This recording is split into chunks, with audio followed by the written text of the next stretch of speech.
Au nom du Père et du Fils et du Saint-Esprit, ainsi soit-il. Chers enfants, vous avez sûrement déjà passé à travers tous les livres les plus passionnants de votre bibliothèque. Pourtant, il y en a un qui est resté un peu de côté. Et bien malheureusement, c'est la Sainte Bible, la Sainte Écriture. Saint Jérôme, ce grand-père de l'Église, nous dit que ignorer la Sainte Écriture, c'est ignorer Jésus-Christ. Et bien aujourd'hui, allons encore plus loin et montrons, disons, que ignorer la Sainte Écriture, c'est ignorer la très sainte Vierge Marie. Quand on parle de l'Annonciation, par exemple, vous voyez tout de suite le rapport. Si on ne connaît pas les évangiles, on ne connaît pas l'Annonciation. Cet ange Gabriel qui vient annoncer à la Sainte Vierge qu'elle sera la mère de Dieu. Mais faisons encore plus compliqué, allons chercher dans l'Ancien Testament, puisque dans la Sainte Écriture, chaque page parle de notre Seigneur Jésus-Christ. Même cet Ancien Testament qui est comme le miroir du Nouveau, qui est la préparation du Nouveau Testament, de notre Seigneur Jésus-Christ. Et prenons le livre d'Esther. Alors là, tout de suite, vous vous agitez, vous dites « Esther, mais Esther, il n'y a rien à voir avec le Nouveau Testament. C'est l'histoire d'une belle reine qui arrive à sauver son peuple. C'est tout. » Et pourtant, une belle reine qui sauve son peuple, ça nous fait penser tout de suite à la très sainte Vierge Marie. Et nous allons voir cette histoire en deux parties. Tout d'abord, qui était Esther, pour mieux comprendre qui était la Sainte Vierge Marie, et ensuite, quelle a été son action, qu'est-ce qu'elle a fait, pour mieux comprendre ce que fait la très sainte Vierge Marie et ce que nous devons faire, comment nous devons nous comporter vis-à-vis de la très sainte Vierge Marie. Cette histoire se passe au 5e siècle avant Jésus-Christ, en Perse. C'est l'Iran actuellement, c'est un pays qui est très loin de la Terre Sainte. Et pourtant, dans ce pays régnait Assuérus, un roi très puissant, qui avait sous son commandement un pays énorme, 127 cantons. Imaginez un peu. Il avait beaucoup d'argent, il était très riche, il faisait des grands festins. La Sainte Écriture nous dit même qu'il faisait des festins pendant 6 mois. Mais il lui manquait une chose. Il lui manquait une reine digne de ce nom. Alors il envoya ses messagers partout dans le royaume pour amener toutes les plus belles jeunes femmes du royaume. Elles venaient chez lui, à la capitale, à Suse, elles s'habillaient de leurs plus beaux vêtements, elles mettaient des bijoux précieux, elles se maquillaient, elles mettaient leurs beaux chapeaux.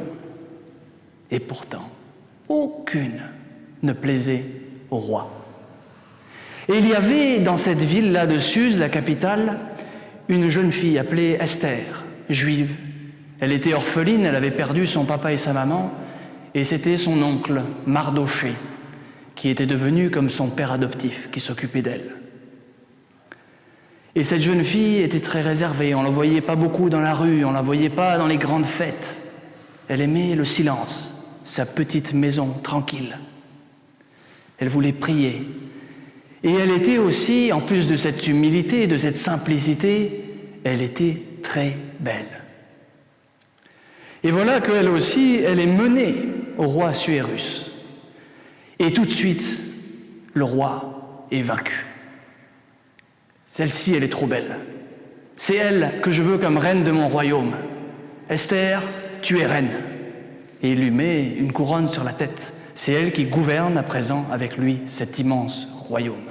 Et la Sainte Écriture nous dit, et le roi l'aima par-dessus toutes les femmes. Arrêtons là l'histoire et voyons déjà le parallèle. Nous avons compris qui était Esther et nous allons pouvoir comprendre qui est la Sainte Vierge. Esther, humble, toute simple. C'est l'image de la Sainte Vierge qui est recluse, qui est dans sa maison à Nazareth pour pouvoir mieux prier, qui est toute simple, mais qui est toute belle parce qu'elle est pleine de grâce. Et d'ailleurs, l'ange Gabriel, quand il lui annonce qu'elle va être mère de Dieu, il lui dit « Vous êtes bénie entre toutes les femmes ». De même que le roi l'aima Esther entre toutes les femmes. À présent, continuons l'histoire pour voir le parallèle. Comment va agir Esther ? Le premier du royaume, c'était un méchant homme, Aman. Il était responsable de toutes les régions. Il gouvernait à la place du roi. C'était comme le premier ministre. Et cet homme-là, il avait tous les honneurs. Dès qu'il passait dans la rue, tous les gens se mettaient à genoux et l'adoraient. Alors que c'était qu'un homme. Il se prenait pour un dieu. Il était puissant. Est-ce que tous les hommes l'adoraient? Non, pas tous.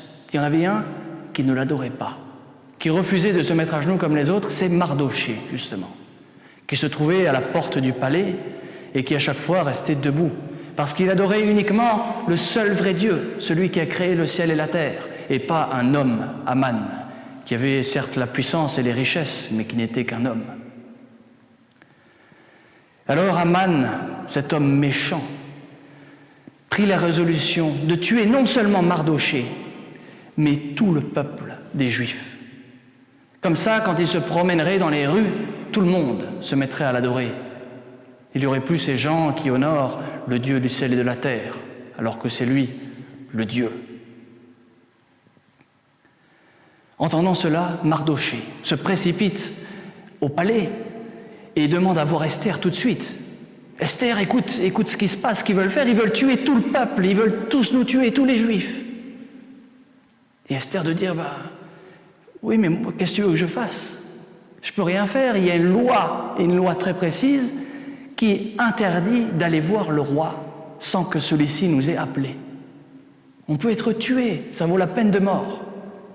Et Mardochée de répliquer, non mais écoute là, il y a tout le peuple qui peut-être va mourir, alors va quand même essayer de voir le roi pour essayer de le toucher. Alors Esther se dit, oui, c'est vrai. Alors, allez dans la ville et pendant 3 jours, rassemblez tous les Juifs qui sont là, vous allez prier, vous allez jeûner. Et moi, dans 3 jours, j'irai voir le roi. Elle aussi, de son côté, elle pria.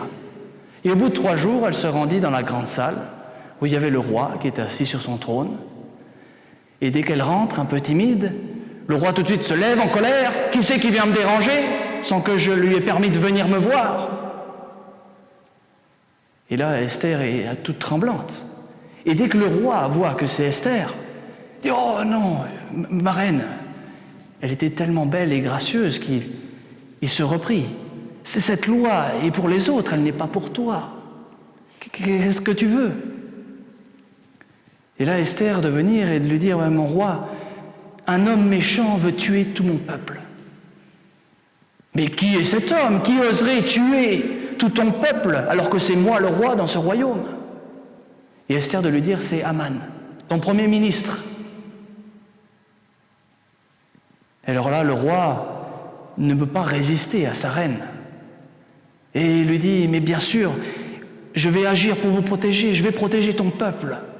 Et ça ne se passera pas comme Aman a décidé. Il ne va pas tuer tout ton peuple. Et sur le champ, il fit faire un document pour demander de protéger tout le peuple de la reine. Et Mardochée devint premier ministre à la place d'Aman, qui fut tué par le roi. Nous voyons dans cette deuxième partie de l'histoire comment Esther, comment la Sainte Vierge agit. C'est la reine, elle est toute belle, elle est toute puissante sur le cœur du roi des rois, le roi du ciel. Et la Sainte Vierge Marie, elle est vraiment reine. Elle est au ciel, elle règne à côté de son Fils. Et nous, de notre côté, il faut vraiment aller vers elle. Il faut lui demander d'intercéder pour obtenir les grâces. Dès qu'elle demandera ça au roi des rois, il ne pourra pas refuser. Alors allons avec confiance vers Marie, redoublons de courage, redoublons de prière comme ces Juifs qui se réunissent pendant 3 jours avant que la Reine des Reines demande au roi des rois une faveur. Prions-la de tout cœur et pensons, quand nous récitons notre « Je vous salue Marie », que nous parlons vraiment, personnellement, à cette Reine des Reines. Ne disons pas simplement notre « Je vous salue Marie » comme si on récite une poésie. « Vous salue Marie, pleine de grâce, Seigneur est avec vous, c'est bientôt fini, il reste encore 2 dizaines. » Non, nous parlons à la Reine des Reines et elle va nous obtenir les grâces. Alors redoublons d'efforts et comme ça, nous pourrons parvenir un jour au ciel où nous la verrons avec toute sa splendeur, à côté du roi des rois, où nous les contemplerons dans l'éternité. Au nom du Père et du Fils et du Saint-Esprit, ainsi soit-il.